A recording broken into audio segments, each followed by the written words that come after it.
ہے نبی سے محبت کا دعویٰ جسے ان کی اولاد سے دشمنی چھوڑ دے، گر شفاعت پیمبر سے درکار ہے، ان کے اغیار کی دوستی چھوڑ دے۔ اللہم صلی علی محمد وآل محمد۔ بسم اللہ الرحمن الرحیم۔ قل هو اللہ احد اللہ الصمد لم یلد ولم یولد ولم یکن لہ کفوا احد۔ السلام علیکم ناظرین، میں سید الفقار حسین جعفری قائم ٹی وی پر پروگرام عزاداری اور ہماری یادیں لے کر حاضر ہوں آپ کی خدمت میں۔ ناظرین، جیسا کہ آپ کے علم میں ہیں کہ ایام فاطمیہ ہیں، تو ہم اسی موضوع پر آپ سے گفتگو کر رہے ہیں۔ گزشتہ پروگرام میں بھی ہم نے بہت فضیلتیں بیان کی تھیں، کچھ واقعات بیان کیے تھے، تو اس سے متصل ہوتے ہوئے جیسا کہ ہم نے اپنے ایک پروگرام میں مباہلے کا واقعہ دہرایا تھا، اسی طریقے سے بی بی کی زندگی کے بڑے بڑے اہم واقعات گزرے ہیں، جو اسلام کی تاریخ کے تلخ ترین واقعات بھی ہم کہہ سکتے ہیں۔ تو انہی واقعات میں سے ہے باغ فدق کا مسئلہ۔ تو میں قبلہ امین جعفری صاحب سے گزارش کرتا ہوں کہ کچھ اس باغ فدق کے بارے میں، اس پہ دعویٰ دائر کرنے کے بارے میں، بیوی کا حق صداقت اور اس کو جھٹلانا دربار سے، تو آپ کیسے دیکھتے ہیں اس مسئلے کو؟ اعوذ باللہ من الشیطان الرجیم، بسم اللہ الرحمن الرحیم، الحمدللہ رب العالمین وبہ نستعین، الصلاۃ والسلام علی خیر خلقہ واشرف البریۃ سیدنا و مولانا حبیب قلوبنا و طبیب نفوسنا ابو القاسم المصطفیٰ محمد اللہم صلی علی محمد وعلی آل بیتہ الطیبین الطاہرین المعصومین المظلومین المنتجبین، لا سیما بقیت اللہ فی الارضین ولعنۃ اللہ علی اعدائہم اجمعین۔ بسم اللہ الرحمن الرحیم۔ قل هو اللہ احد اللہ الصمد لم یلد ولم یولد ولم یکن لہ کفوا احد۔ خداوند متعال کا بے پناہ شکر کہ اس نے ہمیں اس کی عظیم پسندیدہ ہستیوں کے ذکر کے شرف سے نوازا۔ ایام فاطمیہ جو ہیں وہ ایک تشیع کا جو اپنا خاص انداز ہے ان عظیم ہستیوں کو یاد کرنے کا، ان سے استفادہ کرنے کا اور ان کے ذریعے حق کی ہیبت دنیا پہ بٹھانے کا ایک طریقہ کار ہے۔ جس طرح کربلا یاد کی جاتی ہے، جس طرح امیر المومنین کی شہادت یاد کی جاتی ہے 21 ماہ رمضان کو، اسی طرح ایام فاطمیہ اسی رخ پر ہیں، اسی رخ پر ہے۔ اس عظیم ہستی کو یاد کر کر ان کے پیغام کو آگے بڑھانا ہدف اصلی ہے۔ بعض اوقات اس میں کچھ تلخ حقائق بھی آتے ہیں، پینفل ریالٹیز بھی جو ہیں دلوں کو پریشان کرتی ہیں، تنگ کرتی ہیں، رلاتی ہیں، لیکن ظاہر ہے تاریخ کا جو حصہ ہیں، جو حقائق ہیں، ان چیزوں کو کسی حد تک تو ان سے پردہ پوشی کی جا سکتی ہے۔ اس حوالے سے شہزادی کونین کا وجود مبارک، ان کی قبر کا نہ ہونا، ایک کچھ ایسی تلخ حقیقتیں ہیں جو یہ سمجھتے ہیں ہم کہ اسلام، ملت اسلامیہ نے ان کو ایک حد تک بڑی خاموشی سے چھپایا ہوا ہے، اور جس روز یہ حقائق آشکار ہوں، خداوند متعال سے دعا ہے کہ امت مسلمہ ان کو اس انداز سے ہینڈل کرے، اس انداز سے لے کہ امت کے قلب میں کوئی شگاف نہ پڑے، بلکہ ان گھرانے کے لوگوں نے جو اپنی قربانیاں دیں، اپنے وجودوں کو فنا کر دیا دین کو بچانے کے لیے۔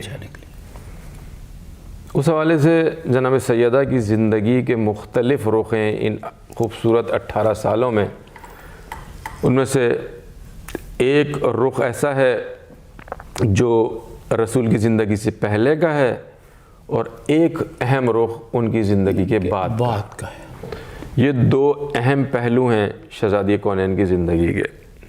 جیسے آپ نے بیان کیا کہ شہزادی کی زندگی کا ایک اہم اور تلخ رخ واقف فدق ہے. جی جی. رسول اپنے دنیا سے جاتے ہوئے ان آخری لمحات میں رسول نے گفتگو فرمائی ہے شہزادی کونین سے، اور شہزادی کونین نے گریہ کیا ہے. اس کے بعد رسول نے کچھ بات کہی ہے شہزادی سے، اور جناب سیدہ نے تبسم فرمایا. تو پوچھا کسی نے کہ آپ اب تبسم کیوں فرما رہی ہیں؟ تو کہا کہ رسول نے کہا ہے میرے جانے کا وقت ہو گیا، اس لیے میں روئی تھی، اور پھر میں مسکرائی اس لیے کہ رسول نے فرمایا ہے کہ تم سب سے پہلی ہوگی جو میرے پاس مجھ سے آ کے ملو گی. تو رسول سے جانے کے بعد جو کچھ ہوا ہے شہزادی کونین کی زندگی میں وہ بہت تلخ ہے. ان میں سے ایک واقعہ ہے فدق کا. ایک باغ ہے، اور دراصل میری ناقص رائے میں یہ باغ ایک زمین کا حصہ، ایک ریئل اسٹیٹ سے زیادہ اہمیت رکھتا ہے. شہزادی کونین سیدۃ النساء العالمین، جنت کی مالکہ، ان کو کسی زمین کے ٹکڑے کی ضرورت نہیں ہے. ایک موقع پہ ہارون رشید نے امام رضا علیہ السلام کو جب بلایا تھا فورسفلی مدینے سے، ایک انداز سے ہارون رشید علم دوست شخصیت تھا، اور وہ چاہتا تھا کہ صاحب علم کو اپنے پاس رکھے. تو اس نے معصوم کو اپنے وقت اپنے پاس بلایا تھا، اور امام کو یہ آفر کی تھی کہ ہم آپ کو فدق واپس کرنا چاہتے ہیں. اچھا اچھا اچھا. ٹھیک. تو میں نے جیسے عرض کیا نا کہ یہ ایک سمبولک چیز تھی. فدق ظاہراً تھا ایک حقیقت ہے، لیکن اس کے پیچھے ایک سمبولزم ضرور تھا. تو جب امام رضا سے پوچھا ہارون نے ہم آپ کو دینا چاہتے ہیں تو آپ ہمیں اس کی باؤنڈریز بتا دیں. تو امام نے کہا تم نہیں دے سکتے. امام رضا سے جب اس نے کہا، امام فرماتے ہیں کہ تم نہیں دے سکتے. اس نے کہا نہیں، ہم کوشش کریں گے کہ آپ کی جو تاریخ میں ایک تلخ حقیقت ہے اس کو ہم کسی طرح سے شرمندگی سے بچ سکیں. اس وقت امام فرماتے ہیں کہ اس کرۂ ارض کے شمال سے جنوب تک اور مشرق سے مغرب تک فدق کی باؤنڈری ہے. اب یہ شخص پریشان ہوا اور اس نے کہا کہ ہارون کہ میں کس طرح دے سکتا ہوں، یہ تو میرے اپنے بھی کنٹرول میں. تو شہزادی کونین نے جب فدق لینے کی بات کی تھی تو اپنی جگہ فدق ایک باغ تھا، اب بھی ہے، انکار کیا گیا تھا اس کا. اور اس کا پورا ایک بہت دردناک منظر ہے جس میں شہزادی کونین نے ایک خطبہ دیا ہے، اور خطبہ یقین کریں حوزہ علمیہ میں برسوں پڑھایا جاتا ہے. اچھا. اس کی جو لٹریچر پوائنٹ آف ویو سے، ادبیات کے پوائنٹ آف ویو سے جو عظمت ہے، عربی زبان کی جو اپنی ڈیپتھ ہے. جب ہم دیکھتے ہیں نا کہ جناب زینب وہ کہتے ہیں عقیلہ بنی ہاشم، ایک ایسی عالمہ غیر معلم، اس کو کسی نے نہیں پڑھایا، ان کی ماں کی بات ہو رہی ہے یہ. تو جو خطبہ ہے فدق کا وہ عربی زبان کے لٹریچر کا ایک آرٹ ہے، آرٹ کا پیس آف آرٹ ہے، وہ ادبیات کا ایک شاہکار ہے وہ. اور اس کے پیچھے ظاہر ہے دکھ بھری داستان بھی ہے کہ امت نے جناب سیدہ کو کیوں انکار کیا، ہم فدق نہیں دیں گے، گواہ لے کر آؤ، ڈاکیومنٹ لے کر آؤ. جناب سیدہ ڈاکیومنٹ لے گئیں اور ڈاکیومنٹ کو جو ہے وہ پارا پارا کر دیا گیا. ایک محترم نے فرمایا کہ دے دو، دوسروں نے کہا نہیں دو. تو شہزادی کونین نے خطبہ فرمایا ہے، اس کا میں اردو میں آپ کی خدمت میں تھوڑا سا ایک سمرائز کرنے کی، بڑی اہم ایک ڈاکیومنٹ ہے، یہ تاریخی ڈاکیومنٹ ہے جس میں جناب سیدہ نے ابتدا شدید گریہ سے فرمائی ہے. کبھی سوچیں کہ شہزادی کونین کو گھر سے نکلنے کی ضرورت کیوں پڑے. جب شہزادی کونین کو یہ پتہ چلا تھا کہ حبشہ میں، افریقہ میں جب مردے کو دفناتے ہیں تو لکڑی کے تابوت میں رکھ دیتے ہیں اس کو. اچھا. اس وقت شہزادی کہتی ہیں کہ آج مجھے بہت خوشی اور اطمینان ہوا ہے کہ میں چاہوں کہ میری تدفین بھی اسی طرح ہو اچھا، اور رات میں ہو، یعنی حیا اور عفت کا پیکر. اس کو تو وہ یہ بھی پسند نہیں تھا ان جی. کو کہ میرا جنازہ جو ہے وہ جی، دن کی روشنی میں اور تابوت کی وجہ سے ان کو تابوت کی وجہ سے. اطمینان ہوا تھا. اس ہستی کو گھر سے نکلنا پڑا تھا، اور یہ وجہ تھی کہ آپ نے جب خطبہ شروع کیا تو شدید گریے سے گریہ فرماتی آتی تھیں، اور تمام اہل محفل بھی گریا کرتے تھے. دیکھیں جب ہم کہتے ہیں نا کہ معصوم ولایت تکوینی کا مالک ہوتا ہے، بے شک. تو اگر معصوم رو رہا ہوگا نا، کائنات کا ہر ذرہ.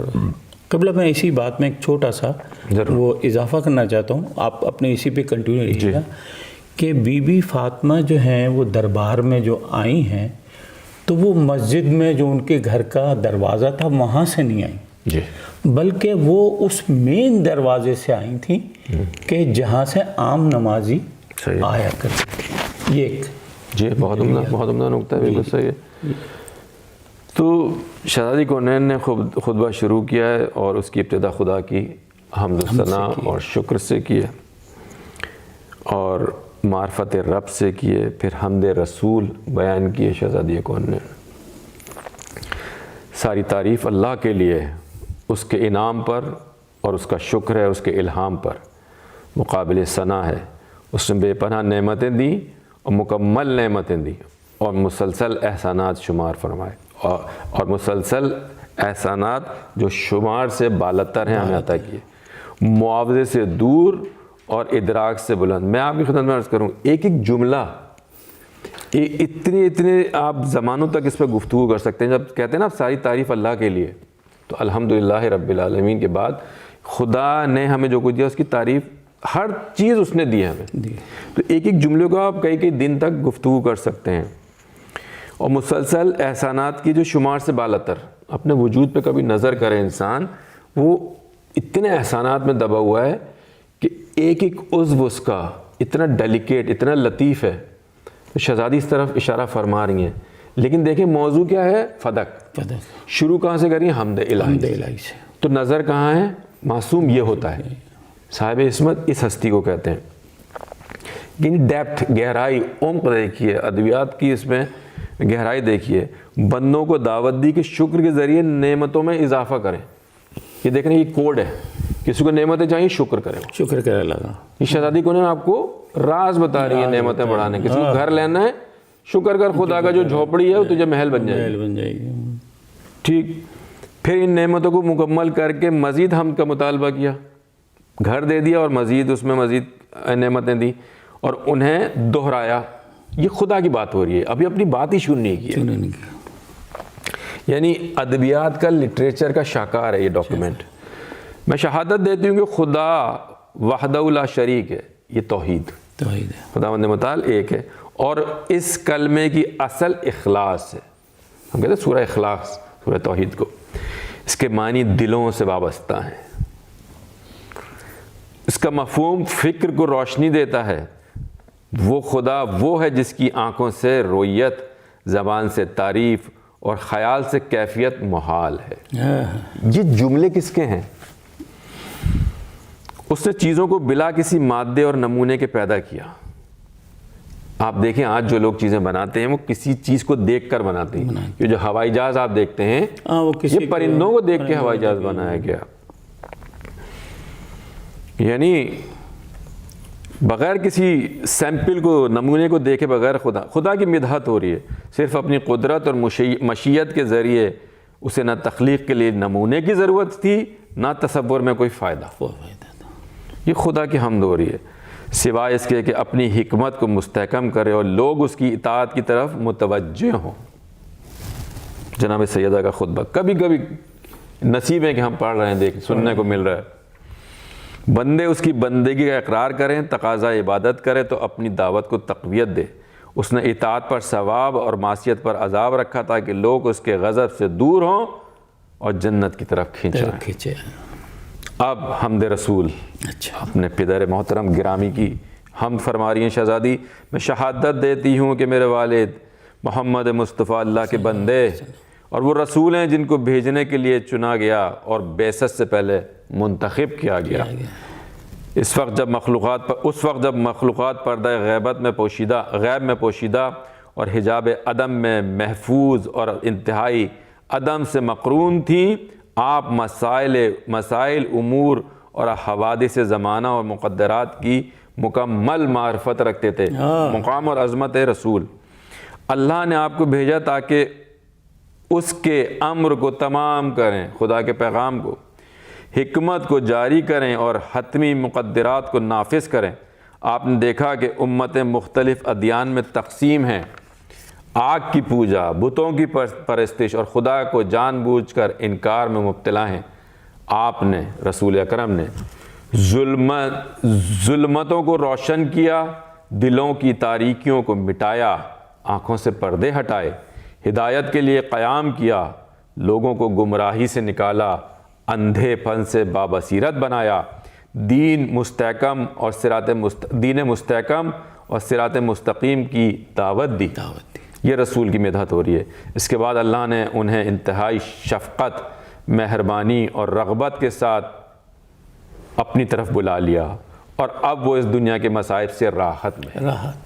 اب اپنی بات شروع کرتی ہیں معرفت رسول کے بعد اسرار و رموز دین کی بات جو رسول لائے۔ جی قبلہ، اس وقت چھوٹے سے ایک بریک کی طرف جا رہے ہیں۔ گر شفاعت پیمبر سے درکار ہے، ان کے اغیار کی دوستی چھوڑ دے، ہے نبی سے محبت کا دعویٰ جسے،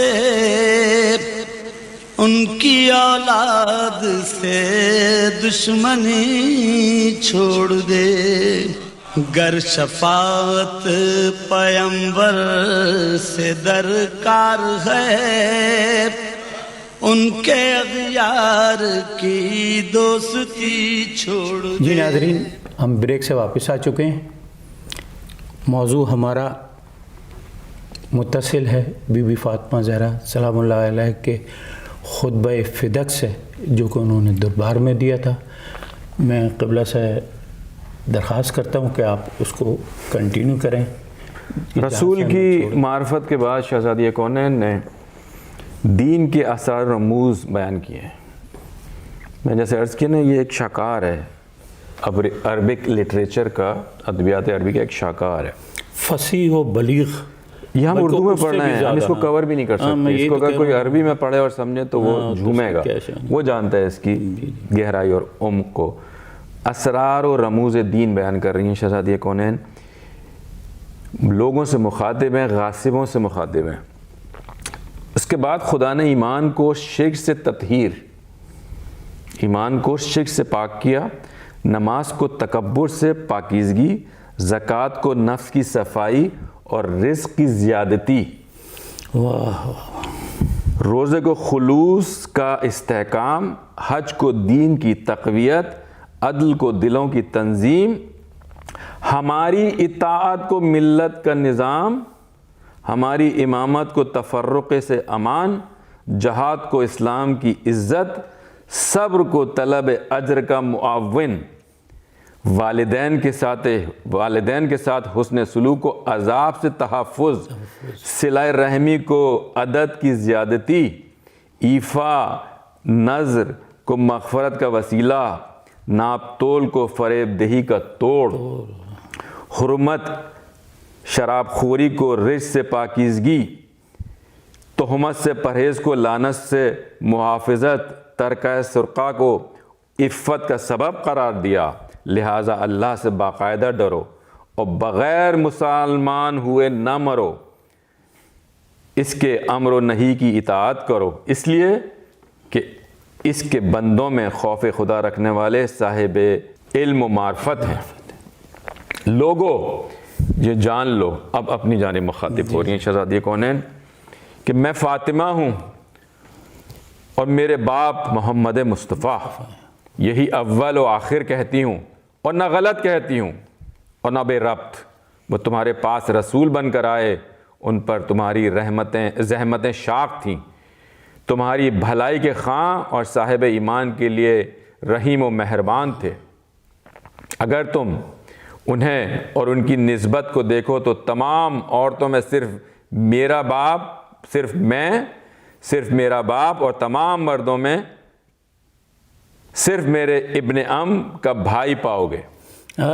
اور اس نسبت کا کیا کہنا، میرے پدر بزرگوار نے کھل کر پیغام خدا کو پہنچایا، مشرکین سے بے پرواہ ہو کر، ان کی گردنوں کو پکڑ کر اور ان کے سرداروں کو مار کر دین خدا کی طرف حکمت اور موعظہ حسنہ کے ساتھ دعوت دی۔ بتوں کو توڑ رہے تھے اور مشرکین کے سرداروں کو سرنگوں کر رہے تھے، یہاں تک کہ مشرکین کو شکست ہوئی، وہ پیٹھ پھیر کر بھاگ گئے۔ رات کی صبح ہوئی، حق کی روشنائی ظاہر، دین کے ذمہ دار گویا ہو گیا، شیاطین کے ناطقے گنگ، نفاق تباہ، کفر و افتراء کی گرہیں کھل گئیں، اور تم لوگوں نے کلمہ اخلاص کو ان روشن چہرہ فاقہ کش لوگوں سے سیکھ لیا۔ کتنا خوبصورت جملہ ہے، روشن فاقہ کش چہرے، کوئی بھوکا اور روشن چہرہ ہو، ان سے سیکھ لیا جن سے اللہ نے رجس کو دور رکھا اور حق طہارت عطا کیا۔ تم جہنم کے کنارے تھے، میرے باپ نے تمہیں بچایا۔ تم ہر لالچی کے لیے مال غنیمت اور ہر زودکار کے لیے چنگاری تھے، ہر پیر کے نیچے پامال تھے، گندا پانی پیتے تھے، پتے چباتے تھے، ذلیل اور پست تھے، ہر وقت چار طرف سے تم پر حملے کا اندیشہ رہتا تھا، لیکن خدا نے میرے باپ کے ذریعے تمہیں ان مصیبتوں سے نجات دی۔ اب شہزادی کونین فرماتی ہیں، خیر ان تمام باتوں کے بعد بھی جب عرب کے نامور سرکش بہادر اور اہل کتاب کے باغی افراد نے جنگ کی آگ بھڑکائی تو خدا نے اسے بجھا دیا۔ شیطان نے سینگ نکالا یا مشرکوں نے منہ کھولا تو میرے باپ نے اپنے بھائی کو ان کے حلق میں ڈال دیا۔ وہ اس وقت تک نہیں پلٹے جب تک ان کے کانوں کو کچل نہیں دیا، مولا کائنات کی مدح سرائی، اور ان کے شعلوں کو آب شمشیر سے بجھا نہیں دیا۔ وہ اللہ کے معاملے میں زحمت کش اور جد و جہد کرنے والے، اور تم عیش کی زندگی آرام، سکون، چین کے ساتھ گزار رہے تھے۔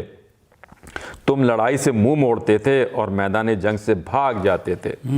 پھر جب اللہ نے اپنے نبی کے لیے انبیاء کے گھر اور اصفیاء کی منزل کو پسند کر لیا تو تم میں نفاق کی روشنی ظاہر ہو گئی، چادر دین کہنا ہو گئی، گمراہوں کا منادی بولنے لگا۔ شیطان نے سر نکال کر تمہیں آواز دی تو تمہیں اپنی آواز کا قبول کرنے والا پایا اور اپنی بارگاہ میں عزت کا طالب۔ تمہیں اٹھایا تو تم ہلکے دکھائی دیے، بھڑکایا تو غصہ ور ثابت ہوئے۔ تم نے دوسرے کے اونٹ پر نشان لگایا اور دوسرے کے چشمے پر وارد ہو گئے۔ یہ جلدی تم نے فتنے کے خوف سے کی، حالانکہ فتنے ہی میں گرے، اور جہنم تو تمام کفار کا محیط ہے۔ اب دیکھیں احکام کی بات کر رہی ہیں شہزادی کونین، وراثت کے احکام کی جانب اشارہ۔ ہم تمہارے حرکات پر یوں صبر کرتے ہیں جیسے چھری کی کاٹ اور نیزے کے زخم پر۔ تمہارا خیال یہ ہے کہ میرا میراث میرا حق نہیں؟ کیا جاہلیت کا فیصلہ چاہتے ہو؟ جبکہ ایمان والوں کے لیے اللہ سے بہتر کوئی حاکم نہیں ہے۔ اس کے بعد شہزادی فرماتی ہیں، کیا تم پر کوئی خاص آیات آئی ہے جس میں میرا باپ شامل نہیں؟ اب غیظ و غضب معصومہ کا آتا ہے، یا تمہارا کہنا یہ کہ میں اپنے باپ کے مذہب سے الگ ہوں اس لیے وارث نہیں؟ کیا تم عام و خاص قرآن کو میرے باپ اور میرے ابن ام سے زیادہ جانتے ہو؟ خیر ہوشیار ہو جاؤ، آج تمہارے سامنے وہ ستم رسیدہ ہے جو کل تم سے قیامت میں ملے گی، جب اللہ حاکم محمد طالب حق ہوں گے۔ موعد قیامت کا ہوگا، ندامت کام نہ آئے گی، اور ہر چیز کا ایک وقت مقرر ہے۔ ان قریب تمہیں معلوم ہوگا کہ کس کے پاس رسوا کن عذاب ہے اور کس پر مصیبت نازل ہوتی ہے۔ اس کے بعد آپ انصار کی جانب متوجہ ہوئیں، فرمایا، اے جوان مرد گروہ، ملت کے قوت بازو اسلام کے انصار، یہ میرے حق میں چشم پوشی اور میری ہمدردی سے غفلت کیسی ہے؟ کیا وہ رسول میرے باپ نہ تھے جنہوں نے یہ کہا تھا کہ انسان کا تحفظ اس کی اولاد میں ہوتا ہے؟ تم نے بہت جلدی خوف زدہ ہو کر یہ اقدام کیا، حالانکہ تم میں وہ حق والوں کی طاقت تھی جس کے لیے میں حیران و پریشان ہوں۔ کیا تمہارا یہ بہانہ کہ رسول کا انتقال ہو گیا ہے، دنیا سے چلے گئے ہیں، تو بہت بڑا حادثہ رونما ہوا جس کا رخنہ وسیع، شگاف کشادہ، اتصال شکافتہ، زمین ان کی غیبت سے تاریک، ستارے بے نور، امیدیں ساکن، پہاڑ سرنگو، حریم زائل اور حرمت برباد ہو گئی ہے۔ یقیناً یہ بہت بڑا حادثہ اور بڑی عظیم مصیبت ہے، نہ ایسا کوئی حادثہ اور نہ سانحہ خود قرآن نے تمہارے گھروں میں صبح و شام بے آواز بلند تلاوت و الہا کے ساتھ اعلان کر دیا تھا کہ اس کے پہلے جو کچھ دوسرے انبیاء پر گزرا وہ اٹل حکم اور حتمی قضا تھی، اور یہ بھی رسول ہیں جنہیں موت آئے گی، تو کیا تم ان کے بعد الٹے پاؤں پلٹ جاؤ گے؟ ظاہر ہے کہ اس سے اللہ کا کوئی نقصان نہ ہوگا اور وہ اہل شکر کو جزا دے گا۔ اے انصار، کیا تمہارے دیکھتے سنتے اور تمہارے مجمع میں میری میراث ہضم ہو جائے گی؟ تم تک میری آواز بھی پہنچی، تم باخبر بھی تھے، تمہارے پاس اشخاص، اسباب، آلات، قوت، اصلاح اور سپر سب موجود تھا۔ یہ وہ لوگ تھے جو خاموش تھے، لیکن تم نہ میری آواز پر لبیک کہتے ہو اور نہ میری فریاد کو پہنچتے ہو۔ تم تو مجاہد مشہور ہو، خیر و صلاح کے ساتھ معروف ہو، منتخب روزگار اور سر آمد زمانہ ہو۔ تم نے عرب سے جنگ میں رنج و تعب اٹھایا، امتوں سے ٹکرائے ہو، لشکروں کا مقابلہ کیا۔ اب بھی ہم دونوں اسی جگہ ہیں جہاں ہم حکم دیتے تھے اور تم مانتے تھے، یہاں تک کہ ہمارے دم سے اسلام کی چکی چلنے لگی، زمانے کا دودھ نکال لیا گیا، شرک کے نعرے پست ہوئے، افتراء کے فوارے دب گئے، کفر کی آگ بجھ گئی، فتنے کی دعوت خاموش ہو گئی، دین کا نظام مستحکم ہو گیا۔ تو اب تم اس وضاحت کے بعد کہاں چلے اور اس اعلان کے بعد کیوں پردہ پوشی کی؟ آگے بڑھ کر قدم کیوں پیچھے ہٹائے؟ ایمان کے بعد کیوں مشرک ہو جاتے ہو؟ کیا اس قوم سے جنگ نہ کرو گے جس نے اپنے عہد کو توڑا اور رسول کو نکالنے کی فکر کی اور تم سے مقابلہ کیا؟ کیا تم ان سے ڈرتے ہو جبکہ خوف کا مستحق صرف خدا ہے؟ اگر تم ایماندار ہو، خبردار، میں دیکھ رہی ہوں کہ تم دائمی پستی میں گر گئے اور تم نے بست و کشاد کے صحیح حقدار کو دور کر دیا، آرام طلب ہو گئے اور تنگی سے وسعت میں آ گئے، جو سنا تھا اسے پھینک دیا اور جو بادل ناخواستہ نگل لیا تھا اسے اگل دیا۔ خیر، تم اگر ساری دنیا بھی کافر ہو جائے تو اللہ کو اس کی پرواہ نہیں۔ خیر، مجھے اب شہزادی عجیب جملے فرماتی ہیں، مجھے جو کہنا تھا وہ کہہ چکی۔ تمہاری بے رخی، بے وفائی کو جانتے ہوئے، جس کو تم لوگوں نے شعار بنا لیا ہے، لیکن یہ تو ایک دل گرفتی کا نتیجہ اور غضب کا اظہار ہے، ٹوٹے ہوئے دل کی آواز، ایک اتمام حجت، چاہو تو اسے ذخیرہ کر لو، مگر یہ پیٹھ کا زخم ہے، پیروں کا گھاؤ ہے، ذلت کی بقا اور غضب خدا اور ملامت دائمی سے موسوم ہے، اور اللہ کی اس بھڑکتی آگ سے متصل جو دلوں پر روشن ہوتی ہے۔ خدا تمہارے کرتوت دیکھ رہا ہے اور عن قریب ظالموں کو معلوم ہوگا کہ وہ کیسے پلٹائے جائیں گے۔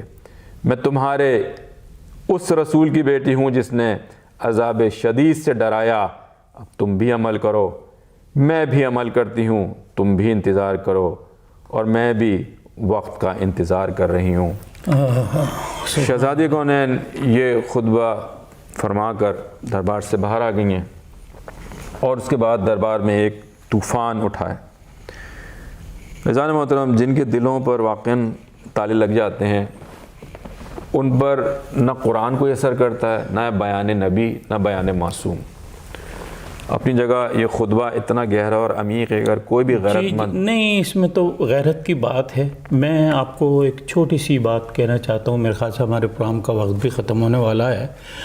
تو ہمارے ہاں پاکستان میں بڑے مناظرے ہوتے ہیں جی بڑے مناظرے ہوتے ہیں. ہمارے ایک بڑے مشہور عالم دین تھے مولانا اسماعیل دیوبندی, وہ بھی اسی خطبے کی بنیاد پر, اسی واقعے کی بنیاد پر شیعہ ہوئے. ماشاء اللہ. اس کے علاوہ پنجاب میں ایک بڑا مشہور قصہ ہے کہ پتہ نہیں مجھے علاقے کا نام یاد نہیں ہے, تو وہ جو گاؤں کا چودھری تھا اس پورے گاؤں میں صرف ایک شخص شیعہ تھا, باقی سارے اہل سنت تھے. مختلف اور بھی لوگ تھے, ہندو بھی تھے کچھ تھوڑے بہت پنجاب کے علاقے میں. تو وہ آیا, انہوں نے کہا چودھری یہ کیا ہے تم نے لگا رکھا ہے, کیا تم یہ ذکر کرو؟ انہوں نے کہا نہیں جی میں تو وراثت کا ذکر کر رہا ہوں, وراثت حدیث وراثت پہ بات کر رہا ہوں. تو انہوں نے کہا اچھا بھی کتنی دیر لگے گی؟ تو انہوں نے کہا کہ جب تک یہ آدمی بیٹھا ہے نا, وہ شیعہ تھا, جب تک میں کہتا رہوں گا, جب تک یہ خود سے اٹھ کے نہ چلا جائے, کیونکہ میں جو کہہ رہا ہوں وہ اس کو برا لگ رہا ہے. انہوں نے کہا کیا ہے بھائی تیری کیا بات ہے؟ انہوں نے کہا چوہدری صاحب میں تو جاہل آدمی, مجھے کیا پتہ یہ دینی باتیں کیا ہیں, میں تو اللہ کے رسول کو جانتا ہوں کہ اللہ کا رسول سچا رسول ہے, اللہ کی رسول کی بیٹی کو بھی جانتا ہوں, فاطمہ رسول. انہوں نے کہا چودھری صاحب مجھے آپ ایک بات بتائیں, آپ کے کتنے بڑے بڑے یہ کھیت ہیں یہاں پر, اگر رسول کی بیٹی یہاں پر آ جائے اور آپ سے یہ کہے کہ یہ سارے کھیت میرے ہیں تو تم کیا کرو گے؟ اس نے کہا دے دوں گا. انہوں نے کہا جب کہ آپ کے کہنا بیوی کہہ رہی ہے میرے تو ہو گئے ان کے, دے دوں گا میں. تو کہنے لگے کہ بس بیوی کے ساتھ یہ نہیں ہوا. اس نے جب پوری ہسٹری کی تو اس نے کہا یہ ڈنڈے مار مار کے پورے اس کو. تو قبلہ اب ہم انشاءاللہ اگلے پروگرام پہ مزید ڈسکس کریں گے ضرور انشاءاللہ. تو جی ناظرین, ہمارے پروگرام کا وقت ختم ہوا چاہتا ہے. موضوع ہمارا وہی ہے ایام فاطمیہ, جو تھوڑی بہت مختصر گفتگو ہوئی ہے. انشاءاللہ کوشش کریں گے اس کو آئندہ پروگرام میں کمپلیٹ کر دیں. خدا حافظ اور فی امان اللہ. محبت کا دعویٰ جسے ان کی اولاد سے دشمنی چھوڑ دے, گر شفاعت پیمبر سے درکار ہے, ان کے اغیار کی دوستی چھوڑ دے.